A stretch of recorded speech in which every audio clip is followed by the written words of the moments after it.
Hello, everyone. If you like what I'm doing here, please consider subscribing, liking, and commenting. It would really help the channel out quite a bit. Thank you very much.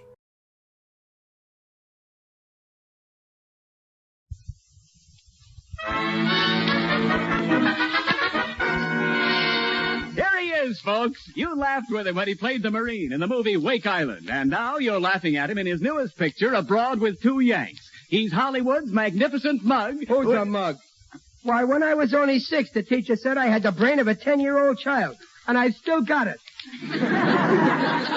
The American Meat Institute presents William Bendix in The Life of Riley.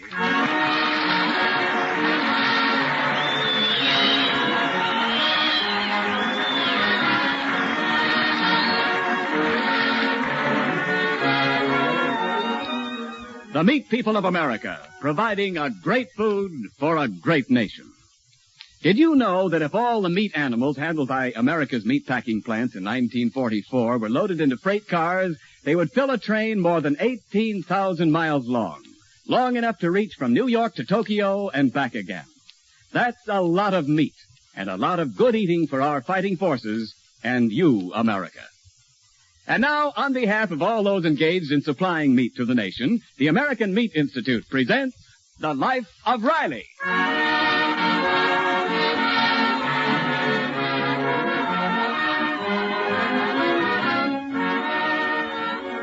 Of course, Chester A. Riley is only one of the thousands of war workers employed by the Stevenson Aircraft Plant. But ever since he straightened out the boss's son, Roswell, by a long overdue spanking, Riley has enjoyed a unique place in the boss's esteem. At the moment, Riley is entering the reception room of the boss's office. Oh, hello, Mr. Riley. Did you want to see Mr. Stevenson? Yeah, the boys on my shift are complaining about a loose nut on a ventilator fan. Makes so much noise you can hardly hear yourself rivet.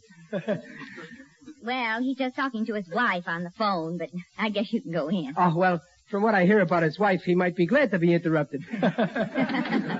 Yes, but listen, Petty. But listen, dear.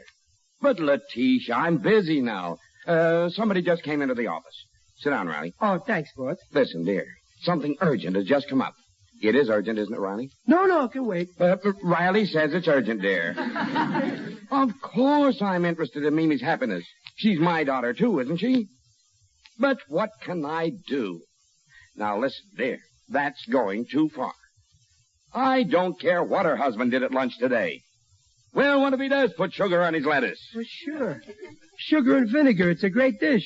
Even without the lettuce. Now, Petty, now suppose he did cut it with his knife. What else would he cut it with, a spoon?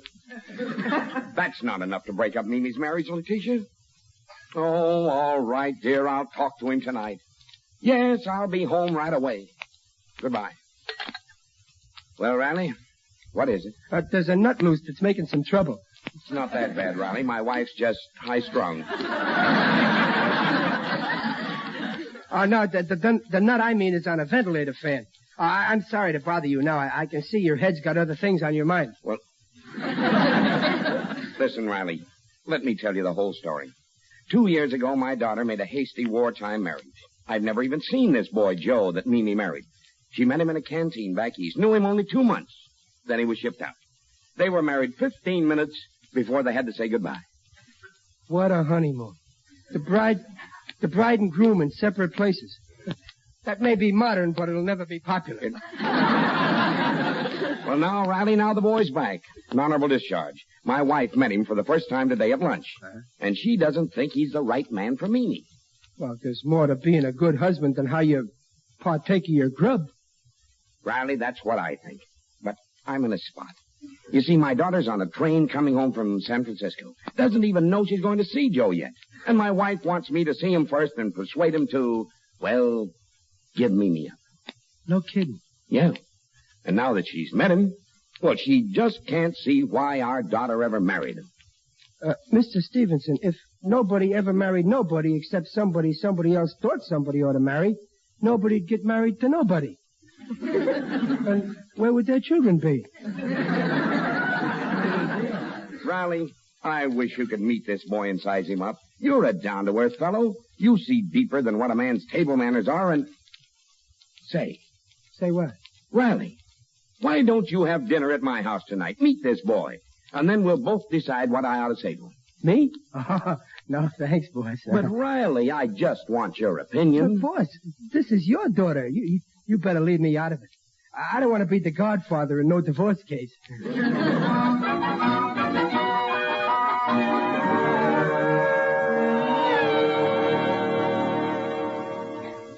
Hello? Hello, Dumpling. Oh, Riley, where are you, dear?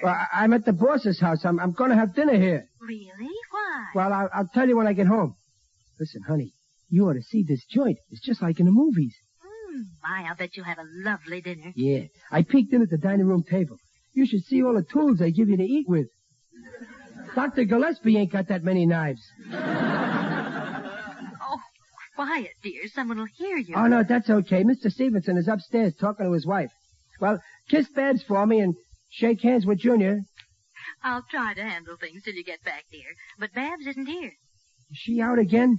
You know I don't want her out after dark alone. But she's not alone. She's with that new boy who lives down the street. I've heard about that boy. I'd rather she was alone. Peg, I don't like this about Babs running with new boys. Any boy she goes with, I want to talk to first. You Mr. Stevenson? My name is Joe Bean. No, I'm Bascom the butler. This way, Mr. Bean. Mr. Stevenson asked that you go directly into the drawing room. He's been expecting you. Go down this hall and turn left.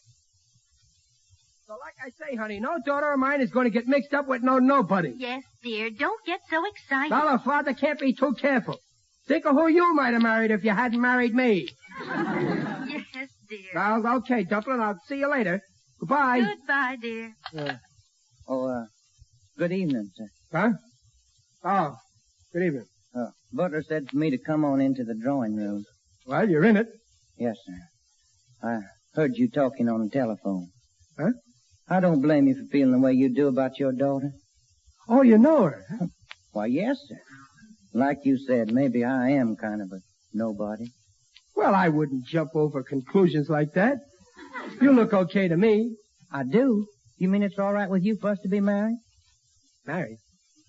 You asking me to marry my daughter? Well, we are married. Didn't you know it? Married? You got the nerve to come... no, it ain't so. She wouldn't get married until she told me, not Babs. Babs? Her name's not Babs. I know my own girl's name. Yes, sir, but I know my own wife's name. I always call her Mimi. What right have you got to change Babs' name to Mimi? Wait a minute. Mimi, are you married to Mimi Stevenson? Well, yes, sir, I'm Joe Bean. Oh, what a relief. Babs is still single. For a minute, I was on the way to being a grandfather. Riley's my name. Mr. Stevenson will be right down. He'll be glad to see you, Joe. I'm not so sure about that. I've been thinking maybe I couldn't make Mimi as happy as I want her to be. Well, how do you know until you try? Oh, I sure would like to try. She's so fine. She's beautiful, too. For 2 years, ever since I shipped out, all I thought about was her. I even marked off the days on the side of my plane till I could be with her again. Well, now you're here. Yeah, sure did get me a surprise when I met Mimi's mother. Well, yeah, that's one thing about marriage. Eventually you run into your mother-in-law. See, I was raised on a ranch in Texas, and my folks is just good, hard-working people, and I never was in a house like isn't before in all of my life. Neither was I. Did you ever see such thick rugs? The nap is so long, sometimes I can't find my feet. The way these folks live. Mamie never told me about having so much money, and I haven't got any. So what? Rich people get gout. Of course, I could support Mimi somehow, but not like her father did. Why, guess Mrs. Stevenson gave you that idea, huh? Yes, she did. She said I ought to give Mimi her freedom before I spoiled her life. So I thought about it, and, well, I certainly wouldn't want to ruin Mimi's life. What's all this about ruining my daughter's life? My name is Bean, sir. Joe Bean. Well, my name's Stevenson. Oh, yeah, boss, meet your son-in-law. Joe, meet your wife's old man. How are you? Pleasure. Joe here's been telling me he don't know about being able to make Mimi happy and... Oh, indeed. Well, Bean, if you don't have confidence in yourself, perhaps Mimi's mother's right. Be best to call it off. Well, maybe. I sure do want Mimi to be happy. I'm so mixed up I can't think. Boss, if you don't mind me yelling from the bleachers, it seems to me that Mimi ought to have a say in all this someplace. Riley, I guess you're right. Mimi just phoned. She'll be here in half an hour. Oh, well, okay. Now, I got something to say. You sit down, Mr. Stevenson. You too, Joe. And just remember, Joe, marriage is an old and honorable institution. And nobody's escaping from the institution till I'm through talking.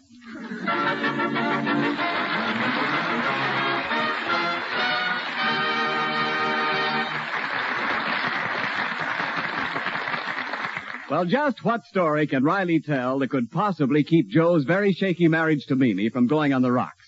Well, we'll find out in just a moment. In the meantime, this is Ken Niles carrying the ball for your meatpacking industry. This evening, the subject of my 60-second speech is time. Time, the name of a news magazine. Time, the thing you can't turn back.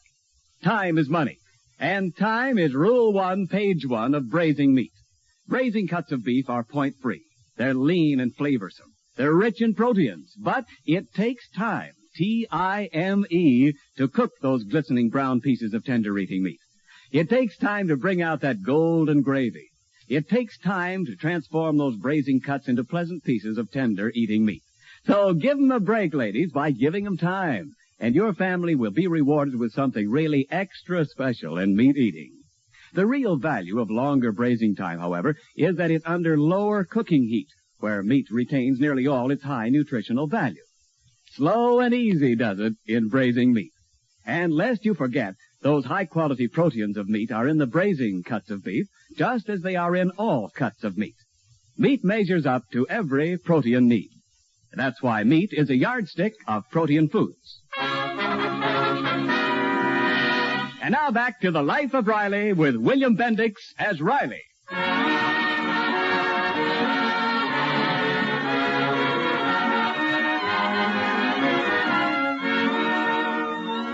Only a few seconds have passed since we left Riley, his boss, Mr. Stevenson, and Joe Bean, the boss's new son-in-law, in the drawing room at the magnificent Stevenson home. Riley is about to launch into a story which he hopes will prevent the breakup of Joe Bean's marriage to Mr. Stevenson's daughter, Mimi. Well, fellas, this story I'm going to tell you is about love.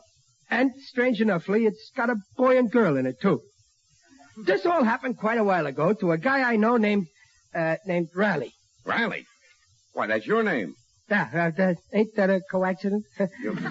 Well, this fella Riley was about 21, and he'd fell for this wonderful girl, see?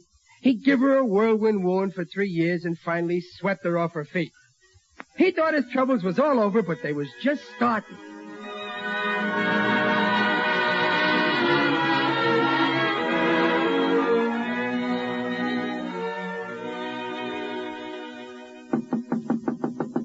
Come in, who is it? It's your troublesome, gruesome pal, Jelly Kelly. Well, good morrow, Mr. Kelly. Don't give me that Mr. treatment, Riley. Just 'cause you're marrying into society. Go straight in the pretzel. Gee, Riley, I hope you don't go highbrow. There's an ugly rumor going around that your fiancée has been correcting your grammar on you. Oh, yeah, well, she ain't. I mean, she aren't. Hey, Riley, what's the idea of wearing a new suit on a weekday? Oh, well, this here suit is my trousseau. I'm breaking it in today for the wedding next week.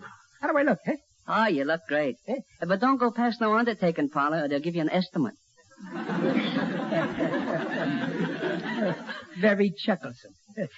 Got a date with your pain in the neck to be? Well, no, with her uncle, Quincy Turnbull. Oh, yeah? Yeah. I ain't never met him, but he writes me this here letter saying that he'd come all the way from Boston to have a chat with me. A what? A chat. I guess in Boston people don't talk to each other, they just chat. Where are you going to chatter with him? Well, he said to meet him at 4 o'clock at the Hotel Royal for tea. Riley, you're drinking tea? Well... Oh, we lost you completely.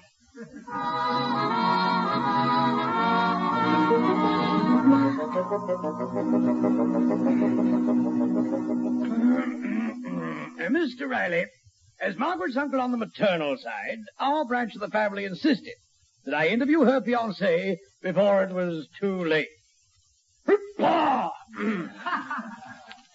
Would you care for some more tea and crumpets, young man? No thanks, Mr. Turnbull. I'm full up. I drank so much tea I can feel them trumpets I ate floating around. Crumpets, young man. Oh, yeah, excuse me. I ain't used to this fancy society stuff. I can see that. Now, as to your financial status, Riley, my niece has been distressingly vague as to your business. Well, I'm kind of sort of in a trucking business. Ah, the trucking business. Well, that's an expanding field. Are you alone in this venture? Oh, no, sir. I got 2 horses to help me. Horses? You mean you drive a horse-drawn truck? That's right. I inherited the job from my father.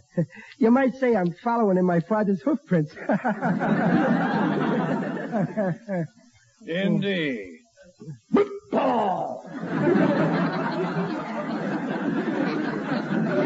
I trust that the material compensation for such a prosaic vocation is commensurately remunerative. Would you care for another shot of tea, Uncle Quincy? I mean, how much money do you make? Oh, money. Well, I'm doing okay. I take home $14 a week per week each week. 14 a week? Mm-hmm. And you consider that an adequate income to support the woman you love and, shall we say, hope to marry? Well, wait a minute. Let's say the woman I'm going to marry and hope to love. Oh, my poor niece. Riley, it's a mistake. Let's face it. But I'm crazy about her, and she likes me too. She wouldn't be marrying me. But my rash young man, how can you support a family on $14 a week? Well, it's true. I'm only making 14 now, but we love each other, and I'll work hard for Peg. I'm ambitious. But ambition isn't enough to bridge the gulf between you and my niece. You're from different worlds. Your manners, your clothes, your speech, your poverty. Well, but I'm a citizen, ain't I? Think, Riley. Think hard. Is what you're doing fair to her? No. Leave me answer my own answers. You think it ain't fair to marry Peg unless I make more money? I see her in poverty, too proud to ask her own people for help. I see her wincing at your sordid home, wearing her youth away in a vain fight to make ends meet, losing her looks, her spirit. Well, gosh, I wouldn't want to do that to Peg. It's not too late, Riley. Huh? You say you love her, then why not do the decent thing? Go to her. Tell her you can't support her in style. Oh, she wouldn't believe me. No, she wouldn't believe you if she thought you still wanted to marry her. But suppose you went to her right now and told her you wanted to be free. Huh? Listen, my boy. Remember, this is for her sake. Now, I have a plan.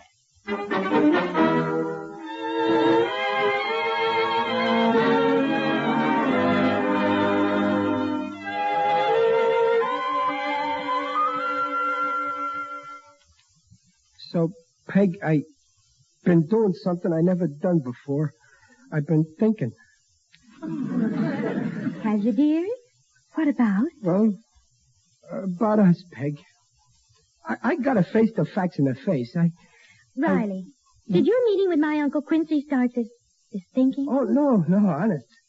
Listen, darling, I mean, Peg, here I am, a happy fella. Oh, you don't look very happy. It's your wedding tomorrow, not your funeral. Here I am, a happy fella with no worries and a cool $14 a week, all my own, outright. Oh, I see. And that ain't all. I'm just a big mug, honey. I ain't the marrying kind, I guess. No, I come to ask you to... I can't say it, Peg, but you understand? Yes, I think I do. Riley, can you look me in the eye and tell me you don't love me? No, you can't. Nobody lets me answer my own answers. You're not fooling me, Chester Riley. I've heard my uncle talk before. The big bluff. Well, gosh, he could be right, Peg. I don't want you getting old and tired washing and cooking and darning my socks on a hot stove. All right, Chester. If this is goodbye, I can't hold you. Well, could I kiss you before I go, Peg? Well, just once before you go. Peg,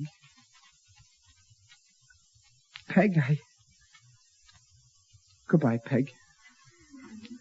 Chester, Yeah? now let me kiss you goodbye. Peg. Darling. Goodbye, darling. Maybe we're being too hasty about this.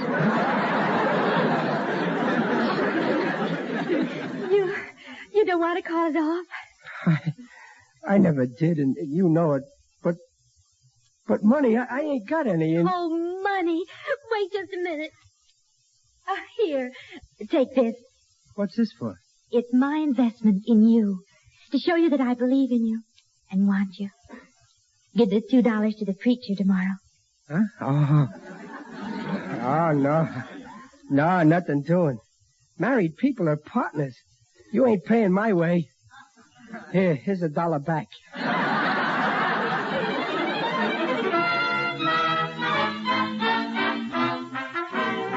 Here they come. Let me sew those shoes. I'm the bride's up. Yeah, well, I'll show the ride. Duck dumpling or we'll wind up in a rice pudding. Goodbye, everybody. Who hit my head with a hollow shoe?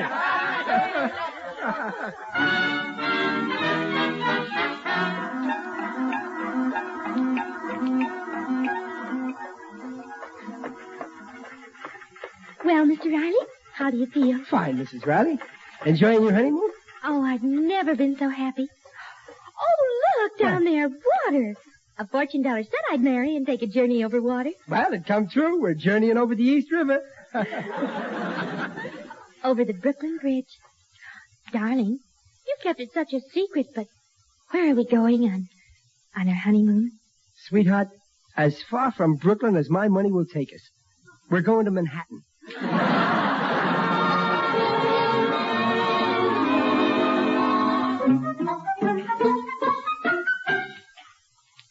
Dear, do all boarding houses have steep stairs like these? Yeah, but not as steep as these.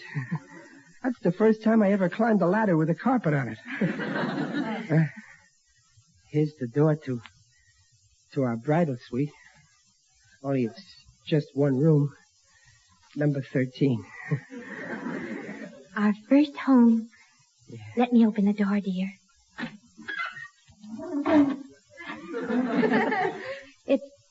It's dark in there. Well, yeah, well, you stay here. I'll go over and pull up the window shade. It's darker with the shade up. It'll look better when I light the gas. There. It's lovely, dear. I'm afraid it ain't much like your old room at home. Oh, it doesn't matter, dear.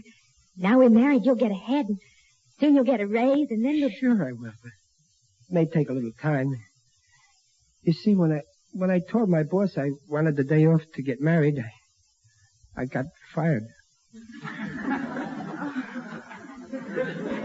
Fired?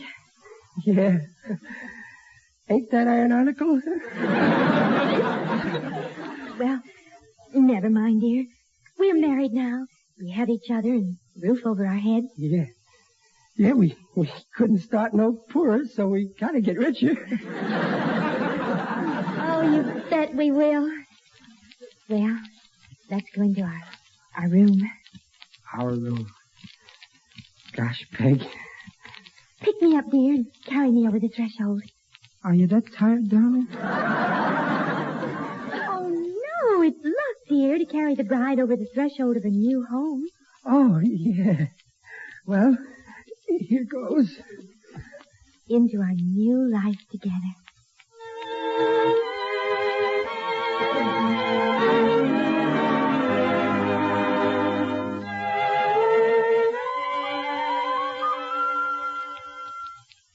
So, that's how it started, fellas. We started out in life with a nest egg of nothing. Oh, so this Riley was you? Well, sure, Joe. Me and my wife. We're still married, too. Oh, what about a rich Uncle Quincy? Oh, Uncle Quincy? Oh, he's doing fine. Every month I send him his allowance, $5 and 6 tea bags. Riley, I'm glad you told us your story.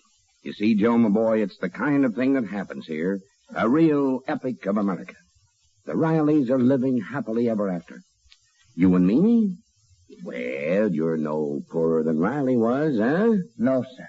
I'll take a chance. It all depends on Mimi. We haven't seen each other for 2 years, and maybe she won't want me anymore. And Where is he? Oh, where is he? Joe, Joe. Mimi, gosh, come here, will you? Oh, Joe, darling. Hey, Mr. Stevenson. Huh? They ain't gonna get along okay. Huh? If I know the signs, them two are starting another Optic of America. Come on, let's scram. Right. What for? Don't you ever go to the movies, boss? Whoa. You ought to know when a boy and girl go into a clinch like that when it's time to leave. Come on.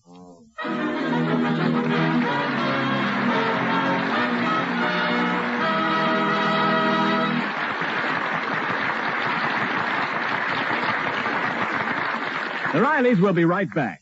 And now, for another moment, it's Ken Niles on the subject of breakfast. You know, when Mrs. Niles sets out a real morning meal, I feel as though I could lick 10 Wildcats and my radio job with one hand tied behind my back. And by good breakfast, I mean meat in the morning. Bacon, ham, or sausage. And I know there's plenty of reason for that feeling. Bacon, ham, and sausage are all fine ways to get morning energy. And the meaty lean is a source of highest type proteins. Everybody needs those proteins. And meat is the most satisfying way to get exactly the right kind for every bodily protein requirement. Yes, meat is a yardstick of protein foods because meat measures up to every protein need. And may we add, all nutritional statements about meat on this program are accepted by the Council on Foods and Nutrition of the American Medical Association.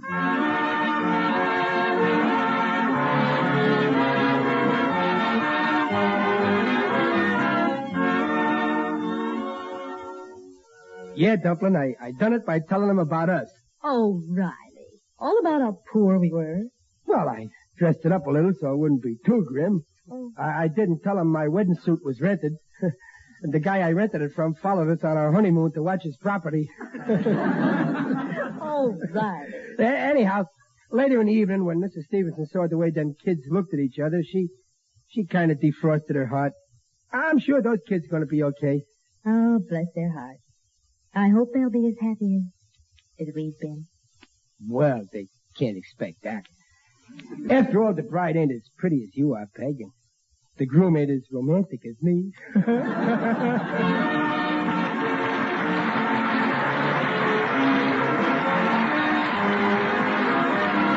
Life of Riley, starring William Bendix, and sponsored by the American Meat Institute, will be back next week at the same time. William Bendix appears on this program by arrangement with Hal Roach. The part of Joe Bean was played by Barton Yarborough. The Life of Riley was directed by Don Bernard with music by Lou Kozloff and came to you from Hollywood. Ken Niles saying, see you next week. This is the Blue Network. 7:30 KECA Los Angeles. Transcribed.